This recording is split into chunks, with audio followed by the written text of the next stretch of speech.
ನಾನು ಕಷ್ಟಪಟ್ಟು ಗಂಡ ಸತ್ತಿದ್ರು 4 ವರ್ಷ ಮಗಳು 6 ವರ್ಷ ಮಗಳು 4 ವರ್ಷ ಮಗ ಅವ್ರನ್ನ ಕಟ್ಕೊಂಡು ನನ್ನ ಅಣ್ಣ ತಂದ್ರ ಜೊತೆ ಜೀವನ ಮಾಡ್ಬೇಕಾದ್ರೆ ಬೇಕಾದಷ್ಟು ಕಷ್ಟಪಟ್ಟಿದ್ದೀನಿ. ಆ ಕಷ್ಟ ಎಲ್ಲ ನಾನು ಹೇಳ್ಕೊಳಕ್ ಆಗಲ್ಲ. ನಾನು ಬೆಂಬಲವಾಗಿ ನಿಂತಿದ್ದು ನಮ್ಮ ಅಜ್ಜಿ ಮತ್ತೆ ನಮ್ಮ ಅಮ್ಮ ಅಪ್ಪ ನನ್ನ ಜೊತೆಗಿದ್ದು ನನ್ನ ನೋಡ್ಕೊಂಡು ಸಂಸಾರ ಮಾಡಕ್ಕೆ ನನ್ನ ಮಕ್ಕಳಿಗೆ ಒಂದು ಜೀವನ ಕೊಡಕ್ಕೆ ನನಗೆ ಸಹಾಯ ಮಾಡಿದ್ರು. ಆ ಕೊನೆಗೆ ಎಲ್ಲ ಮಾಡಿ ನಾನು ಮಾರ್ದಿರ ಸಾಲ ಮಾಡಿ ಕಷ್ಟಪಟ್ಟು ವ್ಯವಸಾಯ ಮಾಡಿ ವ್ಯವಸಾಯದಲ್ಲಿ ಮಾಡಕ್ ಆಗ್ಲಿಲ್ಲ. ಎಲ್ಲ ಸಾಲ ಬಂದು ಕಬ್ಬು ಬೆಳೆ ಇದಾಗ್ದಿರ ಬೆಂಕಿ ಇಕ್ಕಿ ಎಲ್ಲ ಮಾಡಿ ಫ್ಯಾಕ್ಟ್ರಿಲಿ ಸರಿಯಾಗಿ ಇದಾಗ್ದಿರ ಬೇಕಾದಷ್ಟು ಅಂದ್ರೆ ಒಂದು 20 ವರ್ಷ ಬಿದ್ದಿದ್ದೀನಿ. ಕಬ್ಬು ತಾಡಾಕಿದ್ದೀನಿ, ನಮ್ಮ ಅಪ್ಪನ ಜೊತೆ ಸೇರ್ಕೊಂಡು ಓದ್ತಿದ್ದೀನಿ. ಎಲ್ಲ ಗಂಡಸ್ತರ ನಾನು ಕೆಲಸ ಮಾಡಿದ್ದೀನಿ. ಇದೆಲ್ಲ ಎಲ್ಲಾರ್ಗು ಗೊತ್ತು, ನಾನು ನೋಡಿರೋರ್ಗೆ ಎಲ್ಲಾರ್ಗು ಇದು ಗೊತ್ತು, ಇಡೀ 7 ಹಳ್ಳಿಗೂ ಗೊತ್ತು ಇದು ನಾನೇನು ಅಂತ. ಆಮೇಲೆ ಮಾಡಕ್ ಆಗ್ದಿರ ವ್ಯವಸಾಯದಲ್ಲಿ ಲಾಸ್ ಆಗಿ ನಾನು ಆಮೇಲೆ ಇದು ಗಂಡ ಸತ್ತಿರೋಳು ಮುಂದಕ್ಕೆ ಹೋದ್ರೆ ಏನಾದ್ರು ಇದ್ ಮಾಡ್ತಾಳೆ ಅಂತ ಇದ್ ಮಾಡಿದ್ರು. ನನ್ ಜೊತೆ 4 ಜನ ತಂಗಿದಿರಿದ್ರು ನನ್ನ ಹಿಂದೆ. ಅವ್ರ ಭವಿಷ್ಯ ಹಾಳಾಗಬಾರ್ದು ನೋಡಿ, ಇವಳೆ ಹಿಂಗ್ ಮಾಡಿದ್ಲು. ಚಿಕ್ಕ ವಯಸ್ಸಲ್ಲಿ SLC ಮುಗಿದ ತಕ್ಷಣ ಬಂದು 10 ವರ್ಷಕ್ಕೆ ನಮ್ಮ ಯಜಮಾನ ಸತ್ತೋದ್ರು. ಹಂಗಾಗಿ ನನ್ನ ತಂಗಿದಿರ್ನು ಕೈಗೆತ್ಕೊಂಡು ನನ್ನ ಭವಿಷ್ಯ ನೋಡ್ಕೊಳ್ತೀರಾ. ತಂಗಿದಿರ್ಗ ಒಂದು ಎಲ್ಲ ಟ್ರೈನಿಂಗ್ ಕೊಡಿಸಿ ಎಲ್ಲ ಕೆಲಸದಲ್ಲಿ ಅವ್ರೆ. ನಾವು ಇದಕ್ಕೆಲ್ಲ ಕಾರಣ ನಮ್ಮ ಅಪ್ಪ ಅಮ್ಮ ನಮ್ಮ ಅಜ್ಜಿ ನನಗೆ ಸಪೋರ್ಟ್ ಮಾಡಿ ವ್ಯವಸಾಯ ಮಾಡಿ ಹಸು ಕಟ್ಕೊಂಡು ಹಸು ಸಾಕಿ ಓದಿಸಿ ಇವತ್ತು ಎಲ್ಲರೂ ಇಂಜಿನಿಯರು ವಿಧಾನಸೌಧದಲ್ಲಿ ಕೆಲಸ ಟೀಚರ್ ಆಗಿ ಮನೆ ರಿಟೈರ್ಡ್ ಆದ ತಂಗಿ ಇಷ್ಟೆಲ್ಲ ಮಾಡಿರೋದು ವ್ಯವಸಾಯ ಮಾಡಿ ನಮ್ಮಪ್ಪ ಕಷ್ಟಪಟ್ಟು ವ್ಯವಸಾಯ ಮಾಡಿಸಿದ್ದು. ಇದೆಲ್ಲ ಆದ್ಮೇಲೆ ನಾನು ಎಲ್ಲ ಮಾಡಿ ಮಕ್ಕಳಿಗೆ ಒಂದು ಇದ್ ಮಾಡಿ ಒಂದ್ ಮನೇನು ಕಟ್ಕೊಂಡು ಮಗ ಇದ್ ಮಾಡಿದ್ದ. ಈಗ ಮೊನ್ನೆ ಈ ಇದರಲ್ಲಿ ಅಕ್ವೇರ್ ಅಂತ ಶುರು ಆದ್ಮೇಲೆ ಈಗ ನನಗೆ ಆವತ್ತಿನೂ ಹೋರಾಡಿ ನನ್ನ ಜಮೀನ್ ನನಗೆ ಅವ್ರು ಬರ್ಕೊಟ್ಟಿಲ್ಲ, ಅಣ್ಣ ತಮ್ಮರು ನನ್ಗೆ ನ್ಯಾಯ ಕೊಟ್ಟಿಲ್ಲ, ನ್ಯಾಯ ಸಿಕ್ಕಿಲ್ಲ. ನನಗೂ ನಾನು ಸುಮ್ಮನೆ ಇದ್ದೆ.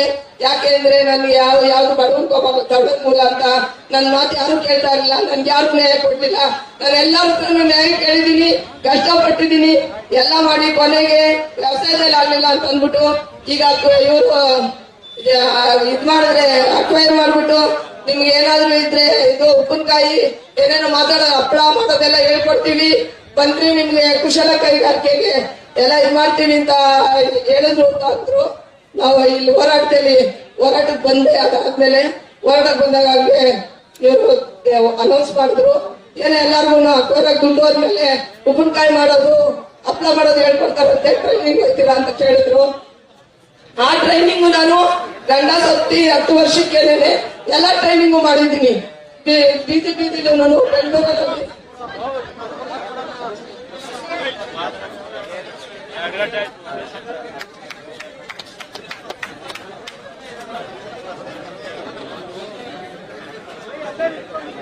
ಎಲ್ಲರಿಗೂ ನಮಸ್ಕಾರ. ಬಂದಿದ್ದೀನಿ. ಮೊದಲನೇದಾಗಿ ಎಲ್ಲ ರೈತರಿಗೂ ಸ್ವಾಗತ, ಮತ್ತೆ ಇಲ್ಲಿ ಮೇಲೆ ಕುಳಿತಿರುವಂತಕ್ಕಂಥ ಗಣ್ಯರಿಗೂ ಸ್ವಾಗತ. ಏನ್ ಹೇಳಕ್ ಇಷ್ಟಪಡ್ತೀನಿ ಅಂತಂದ್ರೆ, ಈಗ ಆಲ್ಮೋಸ್ಟ್ ಇಲ್ಲಿರೋ ರೈತರ ಹತ್ರ ಎಲ್ಲರ ಹತ್ರ ಭೂಮಿ ಇದೆ, ಮನೆ ಇದೆ, ಎಲ್ಲ ಅನುಕೂಲವಾಗಿದ್ದೀರಾ. ಬಟ್ ಈಗ ಅಕ್ವೇರ್ ಆಗೋಯ್ತು, ಎಲ್ಲ ಕೊಟ್ಬಿಟ್ಮೇಲೆ ದುಡ್ಡು ಒಂದು ಇರ್ತದೆ. ದುಡ್ಡು ಒಂದು 3 ತಿಂಗಳು 4 ತಿಂಗಳು ಒಂದು 6 ತಿಂಗಳು ಇರ್ತದೆ ದುಡ್ಡು. 6 ತಿಂಗಳಾದ್ಮೇಲೆ ನಿಮ್ ಮನೆ ಇರೋಕರೆಗೆ ಯಾರಿಗೊಬ್ರಿಗೆ ಏನೋ ಒಂದು ತೊಂದರೆ ಆಯ್ತು, ಸತ್ತೇ ಹೋದ್ರು, ಅವಾಗ ಭೂಮಿನೂ ಇರಲ್ಲ. ಏನ್ ಮಾಡ್ತೀರಾ ನೀವು? ದುಡ್ಡೆಲ್ಲ ಕಾಯಿ ಮಾಡ್ಬಿಟ್ಟಿರ್ತೀರಾ ನೀವು. ಏನ್ ಮಾಡ್ತೀರಾ ನೀವು? ಸತ್ತೋದ್ರು, ಮನೆ ನಡೆಸಕ್ಕೆ ಆಗ್ತಿಲ್ಲ ನಿಮ್ ಕೈಲಿ, ಏನ್ ಮಾಡಕ್ಕಾಗುತ್ತೆ? ಭೂಮಿ ಇದ್ರೆ ನಮ್ ಭೂಮಿಲಿ ನಾವು ದುಡ್ಕೊಂಡು ಜೀವನ ಮಾಡ್ಬೋದಲ್ವಾ? ಮಾಡ್ಬೋದು ತಾನೆ? ಹೇಳ್ಬೇಕು ಎಲ್ಲಾರು ರೈತರು. ನಮ್ ಭೂಮಿ ಒಂದಿದ್ರೆ ನಾವು ಜೀವನ ಮಾಡ್ತೀವಿ. ನಮ್ ಭೂಮಿ ಕೊಟ್ಬಿಟ್ಟು ನಾವ್ ಎಲ್ಲಿಗೆ ಹೋಗೋಣ? ಮತ್ತೆ ಇನ್ನೊಂದು, ನಮ್ DK ಶಿವಕುಮಾರ್ ಸರ್ ನಮ್ ಬಿಡದಿ ಭಾಗಕ್ಕೆ ಮಾತ್ರ ಸಿಎಂ ಅಲ್ಲ, ಮೀಡಿಯಾದಲ್ಲಿ ಎಲ್ಲರೂ ತೋರ್ಬೇಕಿತ್ತು. ಎಲ್ಲ ಅರ್ಥ ಮಾಡ್ಕೊಳ್ರಿ. ಉತ್ತರ ಕರ್ನಾಟಕದಿಂದ ಟೈರ್ಡ್ ಅಲ್ಲಿ ಎಷ್ಟು ಸಾವಿರಾರು ಜನ ಬಂದು, ಎಷ್ಟು ಲಕ್ಷಾಂತರ ಜನ ಬಂದು ಜೀವನ ಮಾಡ್ತಾ ಇದಾರೆ. ಪಾಪ ಅವ್ರಿಗೆ ಅಂತ ಕರ್ಮ ಅವ್ರ ಜೀವನ ನಡೆಸ್ಬೇಕು ಅಂತ ತಾನೇ ಬಂದಿರೋದು. ಇದೇ ಕಾರ್ಯಕ್ರಮನ ಇದೇ AICTE ತಗೊಂಡು ಉತ್ತರ ಕರ್ನಾಟಕದಲ್ಲಿ ಮಾಡ್ಲಿ ಬಿಡ್ರಿ ಅಲ್ವಾ? ಉತ್ತರ ಕರ್ನಾಟಕದಲ್ಲಿ ಮಾಡಿದ್ರೆ ಎಷ್ಟು ಜನ ಉದ್ಧಾರ ಆಗ್ತಾರೆ. ಇಲ್ಲಿ ಬಿಡದಿಗೆ ಬರ್ಬೇಕಾ? ಇಲ್ಲಿ ಫಲವತ್ತಾಗಿರೋ ಭೂಮಿನೇ ಅಕ್ವೈರ್ ಮಾಡ್ಬೇಕಾ? ಎಷ್ಟು ಲಕ್ಷಾಂತರ ತೋಟ ಭೂಮಿ ಎಲ್ಲ ಇದೆ ಇಲ್ಲಿ. ಮತ್ತೆ 26ನೇ ತಾರೀಕು ಇವತ್ತು ಬೆಂಗಳೂರಲ್ಲಿ 15 ಲಕ್ಷ ಸಸಿನ ನೆಡ್ಲಿಕ್ಕೆ ಅಂತ ಹೊರಟಿದ್ದಾರೆ ನಮ್ಮ ಸರ್ಕಾರ. ನಮ್ ಸರ್ಕಾರ ಅಲ್ಲ, ಕರ್ನಾಟಕ ಸರ್ಕಾರ 15 ಲಕ್ಷ ಸಸಿನ ನೆಡ್ಲಿಕ್ಕೆ ಅಂತ ಹೊರಟಿದ್ದಾರೆ. ಆದ್ರೆ ಇಲ್ಲಿ ನಮ್ಮ ಭಾಗದಲ್ಲಿ 15 ಲಕ್ಷ ಅಲ್ಲ, 30 ಲಕ್ಷಕ್ಕಿಂತ ಹೆಚ್ಚು ಫಲವತ್ತಾಗಿರೋ ಭೂಮಿ, ಮರ, ಗಿಡ ಸಸಿ ಹಲವಾರು ಸಸಿ ಮರಗಳಿವೆ, ಅದನ್ನ ಕಡ್ದು ಮಾಡೋ ಹೋಮಾನ ಮಾಡ್ಲಿಕ್ಕೆ ಹೊರಟಿದ್ದೀರಲ್ಲ, ನಿಮ್ಗೆ ನಾಚಿಕೆ ಆಗಲ್ವಾ? 15 ಲಕ್ಷ ಸಸಿನ ನೆಡ್ತೀನಿ ನಾನು ಇವತ್ತು ಅಂತ ಪ್ರೋಗ್ರಾಮ್ ಮಾಡ್ತಾ ಇದ್ದೀರಿ ಇವತ್ತು. ಬಟ್ ಇಲ್ಲಿ 30 ಲಕ್ಷ ಸಸಿನ ಕಡ್ದಾಗ್ತಾ ಇದೀರಲ್ಲ, ನಿಮ್ಗೆ ನಾಚಿಕೆ ಆಗಲ್ವಾ ನಮ್ ಸರ್ಕಾರಕ್ಕೆ? ನಾ ಎಲ್ಲ ಈ ಮುಖಾಂತರ ಎಲ್ಲಾರ ಹತ್ರ ಕೇಳ್ಕೊಳ್ಳೋದೊಂದೇ, ನಮ್ ಭೂಮಿಗೋಸ್ಕರ ನಾವು ಹೋರಾಡೋಣ. ಎಷ್ಟೇ ದಿನ ಆದ್ರೂ ಪರವಾಗಿಲ್ಲ, ನಾವು ಹೋರಾಟ ಮಾಡಿ ನಮ್ ಭೂಮಿನ ನಾವು ಉಳಿಸ್ಕೊಳ್ಳೋಣ.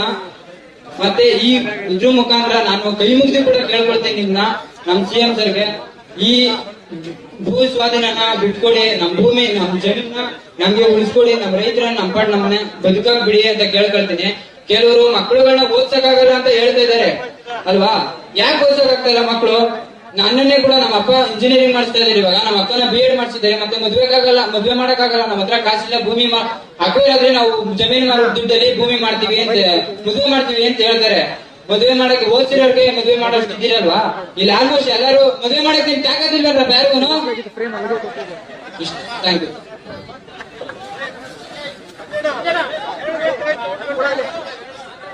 ನನ್ನ ಹೆಸರು ಅರುಣ್ ಅಂತ, ಇಲ್ಲ ಹೊಸಕಲ್ಲೂರು. ಮೊದಲನೇದಾಗಿ ಹೇಳ್ಬೇಕು ಅಂದ್ರೆ, ನಾನು ಇಲ್ಲಿ 500 ರೂಪಾಯಿ ಕಾಸು ಇಸ್ಕೊಂಡು ಒಂದು ಪ್ಲೇಟ್ ಬಿರಿಯಾನಿ ತಿನ್ಕೊಂಡು ಬಂದಿಲ್ಲ. ಮೊದಲು ನಾನು ರೈತನ ಮಗ ಆಗಿ ಬಂದು ನಿಂತಿದ್ದೀನಿ.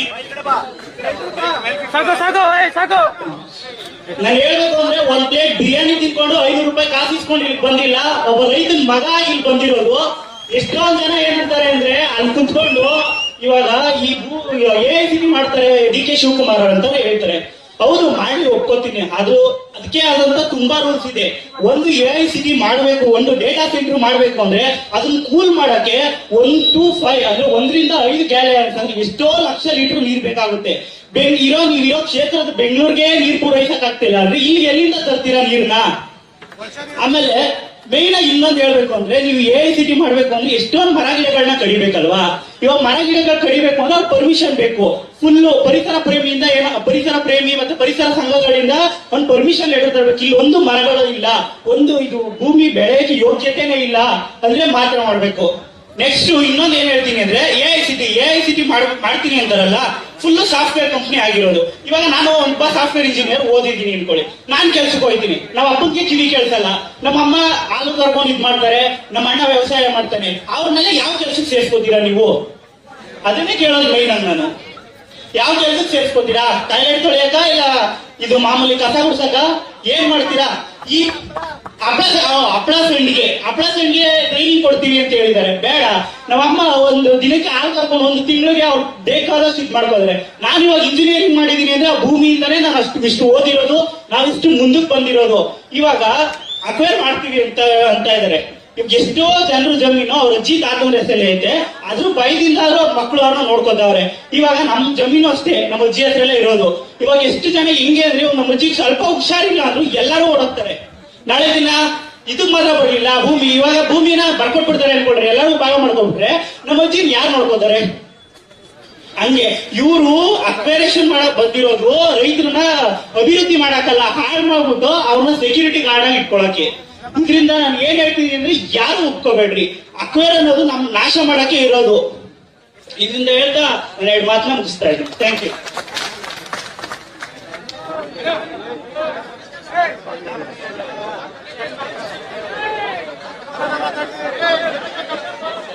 ಎಲ್ರಿಗೂ ನಮಸ್ಕಾರ.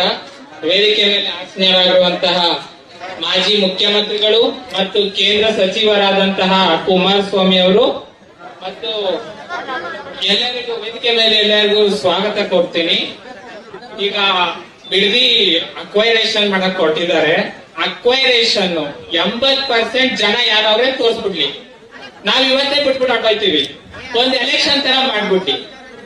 ಮಾನ್ಯ ಮುಖ್ಯಮಂತ್ರಿಗಳು ಹೇಳ್ತಾ ಇರ್ತಾರೆ, ದೇವರು ವರನು ಕೊಡಲ್ಲ, ಶಾಪನು ಕೊಡಲ್ಲ, ಅವಕಾಶ ಕೊಡ್ತಾವಂತ. ನಾವು ಅವಕಾಶ ಕೊಟ್ಟಿದೀವಿ, ಬಂದ್ ಕುತ್ಕೊಂಡು ಚರ್ಚೆ ಮಾಡ್ಬೇಡಿ. ಅವಕಾಶ ಕೊಟ್ಟಿದೀವಿ ನಾವು ಮುಖ್ಯಮಂತ್ರಿಗಳಿಗೆ. ಮುಖ್ಯಮಂತ್ರಿಗಳು ಎಲ್ಲೋಗಿದ್ದಾರೆ? ಇವತ್ತು ಬೆಂಗಳೂರಲ್ಲಿ 15 ಲಕ್ಷಕ್ಕಿಂತ ಜಾಸ್ತಿ ಗಿಡ ಮರಗಳನ್ನ ನೆಡ್ತಾ ಇದ್ದಾರೆ. ಕೆಂಪೇಗೌಡರು ಹುಟ್ಟದಬ್ಬ, ಕೆಂಪೇಗೌಡರು ಹುಟ್ಟಂತ ಮಾಗಡಿ ವಿಧಾನಸಭಾ ಕ್ಷೇತ್ರನ ಅಲ್ಲೋಲ ಕಲ್ಲೋಲ ಆಗ್ತಾ ಇದೆ ಅಂದ್ರೆ ಅವ್ರು ಜಯಂತಿ ಮಾಡಿ ಇವ್ರಿಗೇನ್ ಪ್ರಯೋಜನ? ಏನು ನೈತಿಕತೆ ಇದೆ ಅಂತ ಮಾಡ್ತಾರೆ ಇವರು? ನಾನ್ ಹೇಳೋದು ಇಷ್ಟೇ, ಮಾನ್ಯ ಕುಮಾರಸ್ವಾಮಿ ಅವರು ಅವ್ರು ಬರೋ ಗಂಟ ಕಾಯ್ತೀನಿ ಅಂದಿದ್ದಾರೆ. ನಾನ್ ಹೇಳೋದು ಇಷ್ಟೇ, ಅವ್ರಿಗೆ ವಿನಮ್ರವಾಗಿ ಕೇಳ್ಕೊಳ್ಳೋದು ಇಷ್ಟೇನೆ. ಅವಕಾಶ ಕೊಟ್ಟಿದೀವಿ, ಬಂದು ಕೂತ್ಕೊಂಡು ಎಲ್ಲಾರ ಜೊತೆ ಚರ್ಚೆ ಮಾಡ್ಲಿ, ಒಂದು ಅಂತಿಮ ತೀರ್ಮಾನಕ್ಕೆ ಬರ್ಲಿ ಅಂತ ಹೇಳ್ತೀವಿ. ಕೆಂಪೇಗೌಡರು ಹುಟ್ಟಂತ ಮಾಗಡಿ ಇರುವಂತ ಇದು ನಮ್ದು ಮಾಗಡಿ ವಿಧಾನಸಭಾ ಕ್ಷೇತ್ರನೇ ಬರೋದು. ಸೊ ಮಾಗಡಿ ವಿಧಾನಸಭಾ ಕ್ಷೇತ್ರದಲ್ಲಿರೋನೆ ಕರೆಕ್ಟ್ ಆಗಿ ಮಾಡಕ್ ಆಗಿಲ್ಲ ಅಂದ್ರೆ ಇನ್ ಗಿಡ ನೆಟ್ ಏನ್ ಪ್ರಯೋಜನ? ನಾನು ಎಲ್ಲಾ ಸಚಿವರುಗಳಿಗೂ ಕೇಳೋದಿಷ್ಟೇ, ಅವರು ಎಲ್ಲ ತಿಳಿದು ಆಯ್ಕೆಯಾಗಿ ಹೋಗಿರುವಂತ ಸಚಿವರು, ಅವರು ಬಂದು ಒಂದ್ಸರಿ ನೋಡಿ ವಾರ್ತೆಗಳ ಜೊತೆ ಮಾತಾಡ್ಬೇಕಾದ್ರೆ ನೋಡ್ಕೊಂಡ್ ಮಾತಾಡ್ಲಿ. ಸುಮ್ನೆ ಯಾರೋ 2-3 ಜನ ಕೊಡುವಂತ ಊಹಾಪೋಹ ವಿಷಯಗಳನ್ನ ಅಲ್ಲಿ ಮೀಡಿಯಾ ಮುಂದೆ ಚರ್ಚೆ ಮಾಡೋದು ಬೇಡ. ಅವ್ರು ಬಂದು ಕೂತ್ಕೊಂಡು ರೈತರ ಜೊತೆ ಚರ್ಚೆ ಮಾಡಿ ಕೊನೆಗೊಂದು ಅಂತಿಮ ನಿರ್ದೇಶನಕ್ಕೆ ಬರ್ಲಿ, ಅಷ್ಟೇ ನಾನು ಹೇಳೋದು. ಧನ್ಯವಾದಗಳು.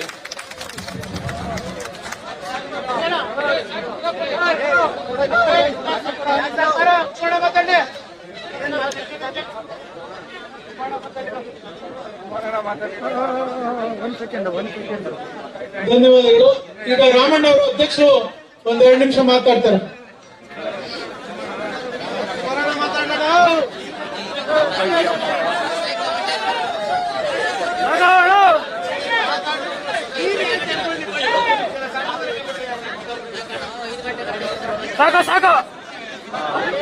ರೈತ ಬಾಂಧವರೇ, ರೈತ ಮಹಿಳೆಯರೇ,